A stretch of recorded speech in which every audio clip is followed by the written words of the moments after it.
அஸ்வினை தேடி வந்த பொண்ணு interview. Excuse me.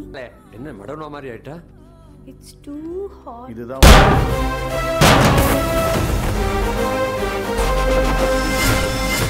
Hi everyone, welcome to Om Brewok Story. Semoga kalian sehat selalu dan diberikan rezeki yang berkah ya. Kali ini Om akan membahas alur cerita film action India Selatan lagi yuk. Film yang berjudul Yuta Satam keluaran tahun 2022 ini mengisahkan tentang misteri pembunuhan cewek cantik, bulan manis imut-imut di depan kantor polisi. Misteri yang sangat susah dipecahkan ini akhirnya malah membuat pacar dari itu cewek dan inspektur polisi berlomba-lomba siapakah dari mereka yang bisa memecahkan kasus misterius itu terlebih dahulu. So, nggak usah pakai lama, bemper Om Brewok Story.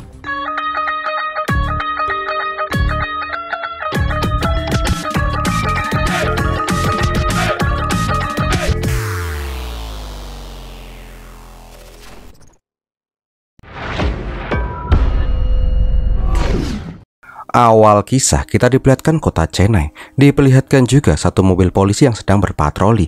Nah, di dalam mobil itu ada inspektur baru yang bernama Katrivel. Alah, berhubung Om pasti akan belibet-libet kalau nyebutin tuh nama panjang banget. Om panggil Kartik aja ya. Nah, di dalam mobil itu polisi yang bernama Selvan menceritakan kalau kemarin itu dia tuh abis menangkap penjahat paling bengis di kota yang bernama Lokes. Gini loh pak, aku tuh dikepung sendirian. Terus para penjahat itu tuh aku buat muter-muter mental-mental. Pokoknya gelutku tuh nggak ngotak deh. Di luar Nurul. Ya secara aku kan jagoan pak. Lah, itu kok yang gebukin lebih mirip sama si Kartik. Nah, pas si Kartik turun dari mobil, Anita yang udah tahu kalau inspektur Kartik lah yang menangkap si Lokes langsung bilang ke Selvam, "Oi Bambang, lu mau ngibul boleh-boleh aja, tapi lu ngibulnya sama orang yang nangkep si Lokes ya kelihatan bego lah." Anita pun bilang kalau inspektur Kartik itu adalah legenda kepolisian, tapi semenjak putrinya meninggal beberapa tahun yang lalu, dia pun bekerja di belakang layar. Namun karena nggak ada yang bisa menangkap si Lokes, makanya sekarang dia turun gunung. Tengsin nggak lu? Karena Tengsin abis udah ngibul, Selvam pun meminta maaf. Nah, di saat yang bersamaan diperlihatkan mas-mas ganteng yang nanya jalan ke para polisi koplak ini. Jangkreknya cowok yang bernama Nanggulan ini malah disangka mabuk sambil naik motor sama si Kartik. Selvam yang disuruh nyium bau Nanggulan juga bilang, "Bener Dan, ini orang bau pertamak, pasti mabuk dia." Semenjak kapan orang minum pertamak bisa mabuk? Keburu ketemu malaikat Israel, bos. Di saat yang bersamaan, Kartik pun ditelepon oleh atasannya yang menyuruh si Kartik untuk segera balik ke kantor karena ada sesuatu yang emergensi. Kampretnya, si Nanggulan yang cuma pengen nanya jalan malah diangkut sama si Kartik.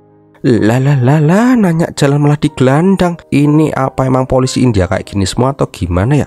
Kayak familiar tapi di negara mana ya? Ambolah. Sesampainya di kantor polisi, anak buah Kartik yang bernama Ambi, Jack dan si Asin langsung laporan kalau 1 jam yang lalu ada kejadian yang cukup amazing. So kita flashback dulu 1 jam yang lalu yuk. Di saat itu diperlihatkan seekor bajai datang membawa mbak-mbak pulen. Kendal. Nah, di dalam mbak-mbak yang bernama Ragiva ini ingin bertemu dengan inspektur yang bertugas. Tapi di sana Jack dan si Aspin menyuruh Ragiva untuk laporan ke mereka aja kalau punya keluhan. Tapi Ragiva nggak mau, dia tuh pengen ngomong langsung ke inspektur. Yah, karena si Kartik emang lagi patroli, Ragiva pun berniat nunggu di bajai. Kendal. Tapi tak lama kemudian diperlihatkan si Ambi yang kejengkang seperti ditendang seseorang. Setelah mengunci kantor polisi itu, orang-orang misterius itu langsung menyerang Ragiva dengan parang sampai tuh mbak-mbak kendal-kendul tulung-tulung di tengah guyuran hujan. Seperti yang udah kita duga, dibacokin sana-sini, Ragiva pun akhirnya tewas mengenaskan di depan kantor polisi. Nah, pas si Kartik menyuruh memeriksa rekaman CCTV, tuh CCTV ternyata sudah hilang. Kayak nggak asing lagi, tapi lupa kasus apa ya? Nanti deh kalau Om ingat Om ceritain. Di dalam, supir bajai pun langsung diinterogasi sama si Kartik. Pokoknya ditanyain ini itu. Nggak tahu apa ini orang emang takut atau ikut terlibat. Dia malah ngomong belibet-belibet. Di saat itu tiba-tiba Nanggulan teriak, Pak Pol, ini aneh disuruh nunggu sampai kapan Pak? Dicuekin aja sih dari tadi."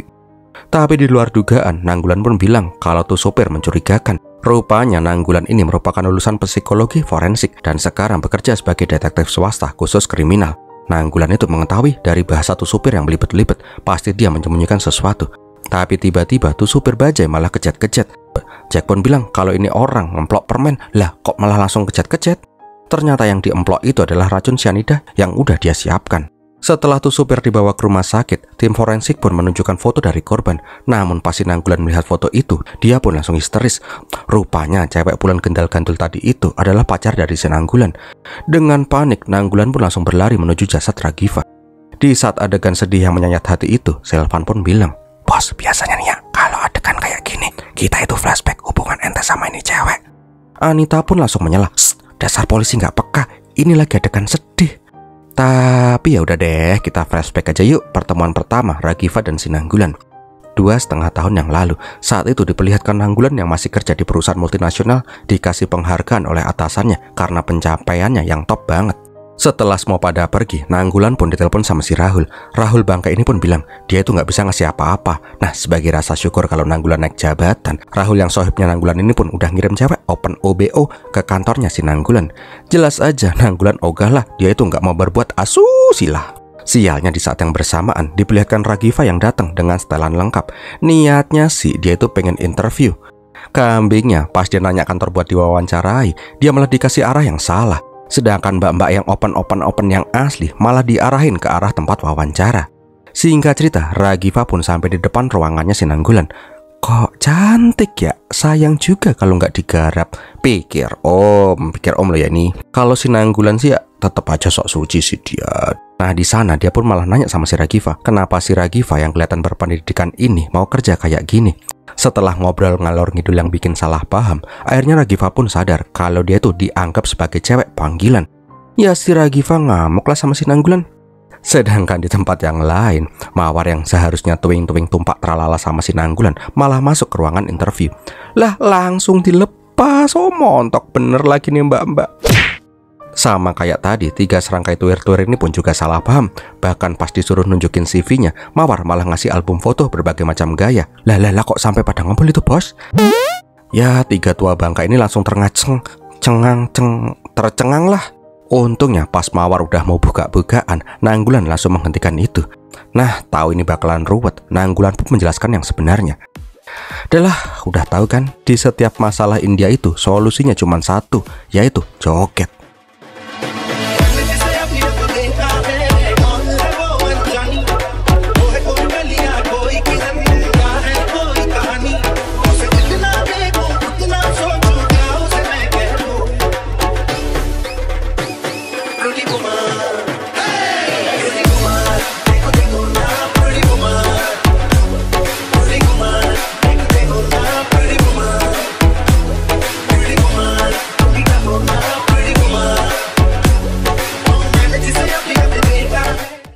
Bentar, ini mbak-mbak Ragiva kok ikutan joget ya? Kembali lagi ke masa kini, karena udah tahu identitas dari Ragiva, Kartik dan Nanggulan pun langsung cus menuju apartemennya si Ragiva. Nah pas di perjalanan ini, Jack pun ngabari kalau supir bajai yang sebelumnya kecat-kecat itu udah mati. Terus bajai yang dia pakai juga bajai curian. Kartik jelas saja gedek bener lah, punya anak buah semua pada nggak becus. Ada pembunuhan di depan kantor polisi, sekarang saksi kuncinya malah modiar. Nggak lama kemudian mereka pun sampai di apartemennya si Ragiva. Namun pas mengetuk kamar Ragiva, keluar mbak-mbak Pulen yang mengaku sebagai ART Ragiva yang bernama Vedika. Nah di dalam apartemennya si Ragiva diperlihatkan Nanggulan yang lemas ngelokro memandangi apartemen kekasihnya yang sekarang sudah tiada. Sedih bener. Tapi pas lagi sedih-sedihnya itu, Nanggulan pun menemukan sebuah catatan yang ditulis oleh Ragiva. Anehnya Nanggulan langsung menyembunyikan catatan itu, jangan sampai polisi tahu. Nah di sana juga Kartik menyisir untuk mencari petunjuk. Namun pas memegang laptop yang masih hangat, Kartik pun sadar kalau tuh Vedika bukan ART-nya si Ragiva. Sialnya pas mau diinterogasi, Vedika udah kabur hilang. Jelas aja mereka semua pun langsung ngudak-ngudak tuh mbak-mbak Pulen. Untungnya pas Vedika kabur naik bajai, Kartik menyadari itu dan langsung tuh bajai dicegat. Singkat ceritanya lagi, Vedika pun digelandang ke kantor polisi. Namun di saat yang bersamaan, Anita laporan kalau di rumah sakit dia dikirimin surat berdarah yang isinya polisi nggak usah repot-repot mengusut kematian Ragiva, kalau nggak akan ada korban lagi yang berjatuhan. Tak lama setelah itu, Kartik pun mendapatkan penjelasan dari dokter yang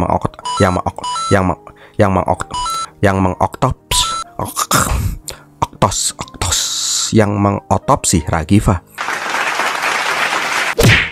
Dokter pun bilang kalau ada 3 senjata berbeda yang membunuh Ragiva. Tapi setelah Anita pergi dari sana, dokter juga bilang kalau dia itu melihat ada bekas luka aborsi yang dilakukan Ragiva sebelum kematiannya. Nggak cuman itu, statement dokter ini malah lebih kayak menghakimi Ragiva kalau dia itu cewek yang nggak bener. Pantasan aja dia banyak musuhnya. Kartik pun langsung menyuruh ini dokter untuk mingkem. Tugasnya dia hanya mengotopsi. Dia itu nggak berhak menghakimi korban. Nah, di luar, Kartik yang tahu fakta baru tentang abortionnya si Ragiva itu langsung nanya dengan sarkas ke Nanggulan. Kamu itu seolah-olah berperan sebagai pacar yang baik, tapi nyatanya kamu tuh menghamili Ragiva. Atau mungkin kamu yang jadi pelaku pembunuhan itu, biar kamu nggak bertanggung jawab. Jelas aja Nanggulan kaget dan marah lah. Dia itu sama sekali nggak tahu menau soal Ragiva yang hamil apalagi abortion. Dan dia pun yakin Ragiva tidak akan hamil. Karena jengkel sama ini polisi kucluk, Nanggulan pun berjanji dia akan menemukan siapa pembunuh pacarnya tanpa bantuan polisi. Kembali lagi ke markas, diperlihatkan bila si Vedika diinterogasi sama si Kartik. Tapi ini cewek sandiwaranya top banget. Karena Selvam dan si Anita udah nggak bisa mengorek informasi dari Vedika, Kartik pun turun tangan. Kartik pun bilang kalau dia tuh udah tahu kalau Vedika itu tukang ngibul. Vedika ini nggak ada potongan ART-nya sama sekali. Lihat aja lipstiknya, Dior Additive Reviewable Shine. Parfumnya Gucci Alchemist Golden. Vedika juga sulam alis. Terus kutangnya juga pakai Victoria's Secret. ART mana yang bisa pakai semua kemewahan itu? Karena udah nggak bisa mengelak, akhirnya Vedika pun mengaku kalau dia itu emang bukan ART. Dia itu aslinya bekerja di perusahaan IT saingannya si Ragiva. Dia sengaja ditugaskan oleh bosnya untuk mencuri data dari si Ragiva. Tapi dia sama sekali nggak tahu menau atas pembunuhannya si Ragiva. Setelah tahu identitas bosnya si Vedika, Kartik pun langsung mendatangi kantor Mamoti. Jelas saja Kartik nggak bisa sembarangan masuk. Dia pun dihadang oleh manajer di sana. Lah, kapan mukulnya? Tiba-tiba itu hidung udah keluar kecap. Singkat cerita, Kartik pun langsung menemui si Mamoti yang lagi meeting. Walaupun Kartik udah membuka kedoknya si Mamoti, ini orang tetap aja sok tengil. Tapi pas itu gagang pistol udah ada di mulut, akhirnya Mamoti pun mengaku dia itu emang memerintahkan si Vedika. Tapi dia tidak menyuruh siapapun untuk membunuh si Ragiva. Nah, di luar Aspen pun bilang, Dan, itu udah positif banget Dan. Itu motifnya udah kuat Dan. Tangkap aja Dan, penjarain Dan. Tangkap bapakmu kiper Pak Demu Fortuner. Ngomong gak pakai disaring. Mana bisa polisi nangkap tanpa bukti. Nah, di saat lagi mumet-mumetnya itu, si Kartik malah melihat si Nanggulan yang juga ada di sana. Karena curiga, Kartik pun langsung menelpon si Nanggulan. Lagi di mana nih bos? Namun di sini Nanggulan pun berbohong kalau dia lagi ada di kuil. Hal itu malah membuat si Kartik semakin menaruh curiga ke Nanggulan. Tak lama kemudian setelah dari kantor Mamoti, Kartik pun disuruh menghadap komisaris polisi. Nah, di dalam Kartik pun ditegur habis-habisan sama komisaris polisi di depan para inspektor-inspektor yang lain. Kambingnya, para inspektor di sana itu pada sok yes kalau mereka itu akan memecahkan kasus ini dalam waktu 5 menit. Tapi di sini Kartik langsung ngeluarin serangan balik. Dia pun bilang, aneh tuh polisi jujur, jadi aneh nggak asal ngambil orang buat dijadiin tersangka bohong-bohongan, biar kasus cepat selesai, nggak kayak kalian. Ya semua polisi di sana pun langsung kicep lah, terutama inspektor yang rambutnya kayak rambut jagung. Oh ini kecilnya pasti sering udak-udak layangan nih ya, bule kagak dekil iya bos. Malam harinya di bar, anak punya si Kartik pada minta maaf karena mereka nggak bisa menggagalkan pembunuhan Ragavi. Jadi si Kartik ini malah kena teguran. Di saat lagi mumet-mumetnya itu, Aspen pun bilang kalau pas kemarin di apartemennya si Ragiva, dia sempat ngeliat Nanggulan masukin catatan ke kantongnya. Kenapa nggak bilang dari kemarin toh Bambang? Oh alah, punya anak buah kok pada dongok semua ya. Karena informasi baru itu, Kartik pun langsung mendatangi si Nanggulan. Pak, itu barang buktinya pak. Ada, ini orang, ini coklat cok. Nyoh makan coklat aja tapi mingkem ya. Nah, pas ditanyain soal catatan si Ragiva, Nanggulan pun bilang emang dia emang ngambil catatan itu karena sebagai kenangannya bersama si Ragiva. Bener dan bener, kasihan dia tuh tinggal mati pacarnya. Diem, makan coklat aja, nggak usah ngabab. Nah, di sini Nanggulan pun ngasih tahu kalau ada catatan tentang frekuensi di buku miliknya si Ragiva. Sekarang tuh catatan lagi diteliti oleh temannya yang lebih ahli. Keesokan harinya, Nanggulan dan Kartik pun datang ke tempatnya si Vijay. Nah, dari catatan itu, Vijay pun menyebut kalau gambar frekuensi itu adalah frekuensi yang sangat berbahaya yang disebut sebagai narboboy digital. Orang yang mendengarkan musik dari frekuensi itu akan mengalami ketagihan dan kecanduan. Pokoknya kayak orang sakau, tapi ini pakai musik. Seperti narboboy, awalnya penemuan frekuensi itu untuk pengobatan pasien gila. Tapi semakin kesini malah disalahgunakan sebagai narboboy digital. Kartik jelas saja nggak percaya. Om aja nggak percaya kok, aneh bener dengerin musik bisa sakau. Karena Kartik nggak percaya, Kartik pun disuruh ngerasain sendiri gimana rasanya nge-fly pakai musik. Nah, pas si Kartik disetelin musik kolong itu, tiba-tiba keluar ilusi-ilusi aneh dan dia pun ikutan joget sama mbak-mbak. Keesokan harinya, Kartik pun terbangun di rumah sakit. Anak buahnya bilang kalau Kartik ini udah pingsan 24 jam. Di sini Kartik pun tambah curiga dengan si Nanggulan. Apa ini gara-gara jus jeruk yang dikasih ke dia ya? Masa iya dengerin musik bisa sampai kolong dan berhalusinasi berhalusinasi kayak gini.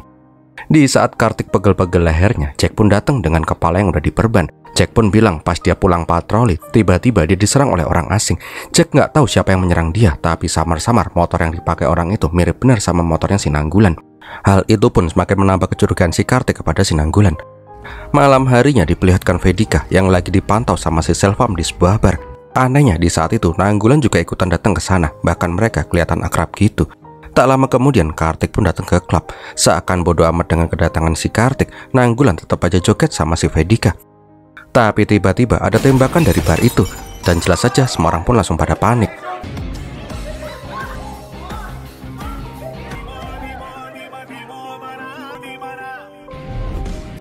Melihat Nanggulan yang memegang senjata, Kartik pun langsung menodongkan pistolnya ke Nanggulan ini. Nah, di dalam mobil, Nanggulan pun menyangkal kalau dia yang menembak. Aneh bener bos, tahu-tahu ada pistol di tanganku. Aneh aja takut kok tak dia. Tapi Kartik mah nggak bodoh. Mana ada pistol tiba-tiba muncul di tangan. Sadar kalau dia bakalan habis kalau sampai dibawa ke kantor polisi, Nanggulan pun langsung kabur. Tapi gimana ya, polisi jagoan dikadalin, dor pakai tangan lo ya. Nggak mau mati ditembak pakai tangan sama si Kartik. Si Nanggulan ini pun malah langsung petangkringan di loteng. Tapi pas ditembak beneran pakai pistol, baru deh dia kabur beneran. Tak lama kemudian Nanggulan pun sampai di rumahnya si Vedika. Pada saat dirawat oleh si Vedika, Nanggulan pun bingung, kok bisa-bisanya ada pistol di tangannya. Dia sama sekali nggak tahu menau siapa yang menembak di bar itu. Dan ujuk-ujuk kita dibawa flashback ke masa lalu. Lah, ini bridging filmnya kok jadi kemana-mana gini ya? Adalah tancap aja deh. Dikisahkan ini adalah pertemuan kedua Nanggulan dan si Ragavi. Di saat itu diperlihatkan bila si Ragavi lagi mengunjungi sekolah asrama panti asuhan di Oti. Nggak sengaja Nanggulan juga datang ke tempat itu. Kenapa dia datang ke sana? Nggak tahu juga karena apa. Kayaknya sih ya biar kelihatan dramatis saja. Habis itu joget. Sesimpel itu percintaan di India mah.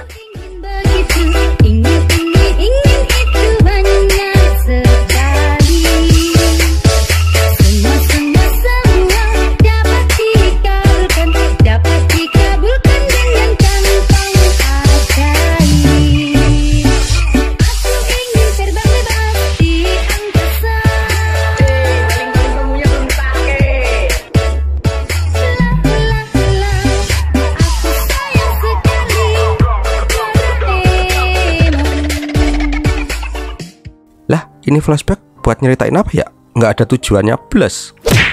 Di masa kini diperlihatkan Vedika yang datang ke sebuah rumah sakit, langsung ditangkap sama si Anita. Di saat itu juga diperlihatkan Kartik yang juga datang ke rumah sakit itu.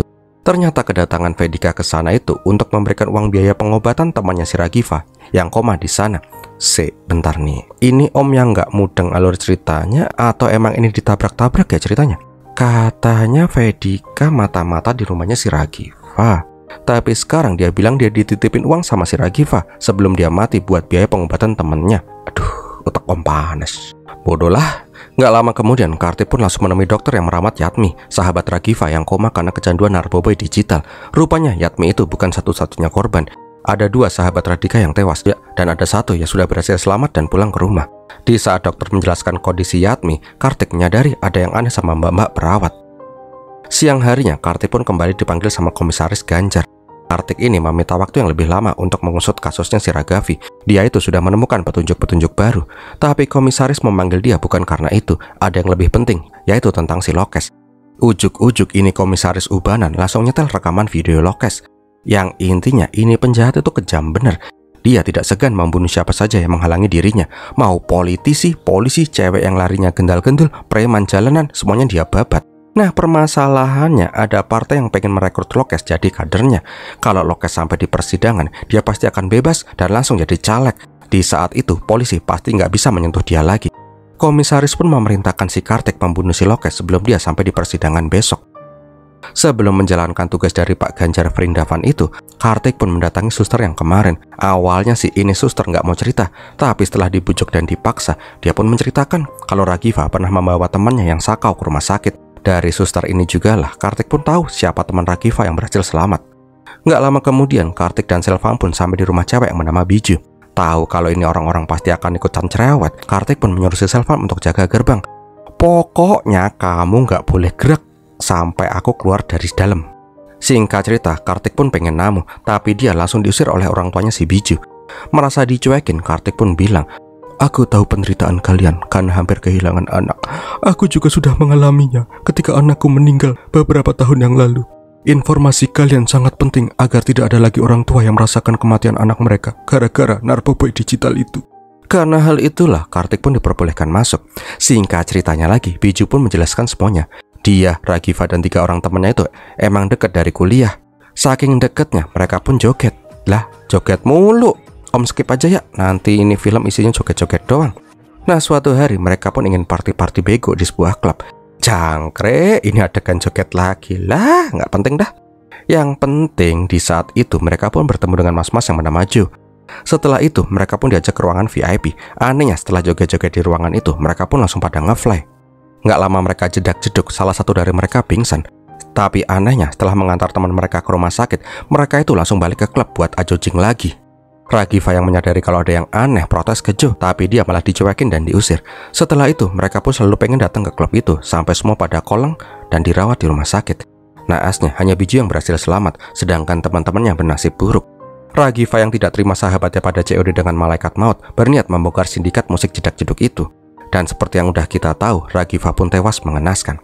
Dari informasi itu, Kartik pun semakin bingung dengan kasus ini. Itu ngapain si Selvam indah Indi? Karena tahu biang masalahnya itu adalah si Jo, Kartik pun langsung mendatangi klubnya si Jo. Tapi di sana ternyata udah ada Nanggulan yang mau digebukin sama anak buahnya si Jo. Yang kampretnya lagi, di dalam Jo udah tewas di headshot. Jelas saja Nanggulan semakin terbukti kuat sebagai orang yang membunuh Jo dan Ragiva. Tak lama kemudian diperlihatkan belah Nanggulan udah digantung-gantung kayak bacang. Kartik bilang sama 3 serangkai polisi kucluk, besok dia itu harus mengeksekusi si Lokes. Nah, gimana kalau ini orang kita jadiin kambing hitam aja kasusnya si Ragiva? Sekali tepuk 2 lalat kena. Pokoknya buat seolah-olah 2 orang ini saling serang dan saling bunuh. Mereka mati, kita bisa naik pangkat bareng. Mendengar itu 3 serangkai pun setuju. Yang penting kasus ini segera selesai. Keesokan harinya, Lokes pun dijemput dari penjara untuk mendatangi persidangan. Tapi seperti yang udah kita duga, Kartik pun belok ke sebuah pertambangan batu bata. Nah, di sana 3 serangkai juga udah nunggu dengan bis yang berisi Nanggulan. Singkat cerita yang Om lupa keberapa, mereka semua pun malah pada mampir ke sebuah pabrik terbengkalai. Ketika mau dibawa turun, Lokes pun begedet nggak mau turun. Namun tiba-tiba Nanggulan langsung menendang si Jack sampai mental. Nggak cuman itu, Hulk Vrindavan dan mas-mas bucin ini pun langsung menyandra Asvin dan si Ambi. Jelas saja Jack pun langsung tolong lah. Dan tolong dan mereka nyerang kita dan tembak mereka dan. Tapi si Kartik mah santuy-santuy aja sambil muter-muter buku biar kelihatan keren. Kartik pun bilang kalau mungkin mereka tuh nggak salah, mungkin juga mereka salah, tapi mungkin ada yang salah di sini. Salahnya apa? Ya nggak tahu. Om aja bingung ini omong-omong apaan sih ya. Intinya sih Kartik udah tahu siapa yang salah di sini. Rupanya pas kemarin Kartik ke klubnya si Jo, Nanggulan nunjukin video rekaman dari kamera yang dipasang sebelumnya. Bangkeknya, 3 polisi yang kelihatan imbas-imbis dah pelolor-pelolor ini merupakan polisi korup yang ikut andil dalam perdagangan narkoba digital. Karena kasus kematian Ragiva semakin menyebar, mereka meminta pertanggungjawaban si Jo. Tapi Jo yang lepas tangan langsung dieksekusi sama si Jack. Nggak cuman itu yang membunuh Ragiva dengan kejam, ya 3 polisi kucluk ini. Bahkan mereka juga nyogok dokter untuk bilang kalau Ragiva mengandung dan arbosyong agar Nanggulan jadi punya motif membunuh si Ragiva. Bahkan supir bajai yang nggak tahu apa-apa, mereka juga yang jejelin cyanida. Kejam bener. Mendengar itu, Nanggulan pun langsung ngamuk. Bahkan Lokes yang penjahat aja kalah jahat sama ini polisi kampret. Sialnya pas si Kartik mau nembak, pelurunya si Kartik malah kosong. Rupanya 3 serangkai ini udah curiga dengan rencananya si Kartik ini. Mereka itu sengaja mengosongin peluru pistolnya si Kartik sebelum mereka berangkat tadi. Melihat 3 polisi itu kabur, Kartik pun dengan santai bilang, "Yuk kita main PUBG yuk." Lokes yang mau ikutan main tiba-tiba berhenti. Ngapain dia ikutan buru polisi kucluk itu? Wong dia juga penjahat kok. Lah mending kabur. Kendal. Kambingnya pas ngumpet di sebuah ruangan, dia baru sadar kalau polisi kuculuk itu juga ngumpet di sana. Karena udah kekepung, Lokes pun bilang, bro, kalian gak bisa ngalahin Kartik cuma bertiga loh. Ane udah pernah ngelawan dia, jadi Ane tahu, Ane bantuin wis. Tapi kita damai ya, damai. Ketika mereka berempat ketahuan, Jack pun bilang, mau tahu nggak gimana kita membunuh si Ragavi? Gini loh.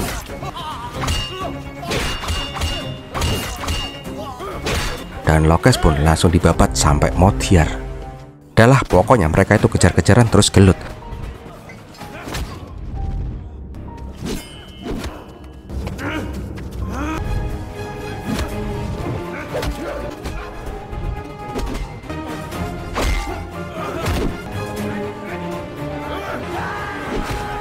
Di saat Nanggulan mau dibabat, Kartik pun datang dengan kerennya.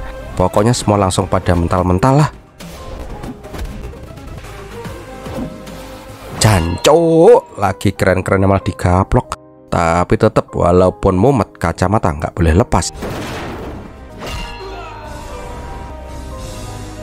Ketika Nanggulan dan si Kartik pada keliengan, 3 serangkai ini pun menyerang dengan keren. Pokoknya terbang-terbang gitu. Keren parah pokoknya dah.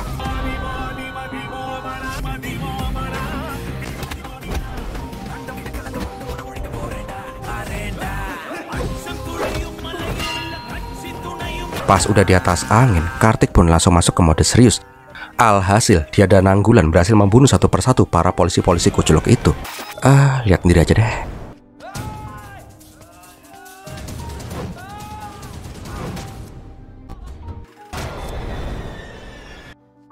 Setelah membunuh para polisi penjahat itu, Nanggulan pun pamit. Dan filmnya pun berakhir. Lah, gitu aja. Wow, gimana film ini sob? Semoga menghibur ya. Kalau kalian suka silahkan like, komen, dan share. Jangan lupa share ke teman-teman kalian biar banyak yang nonton Om nih.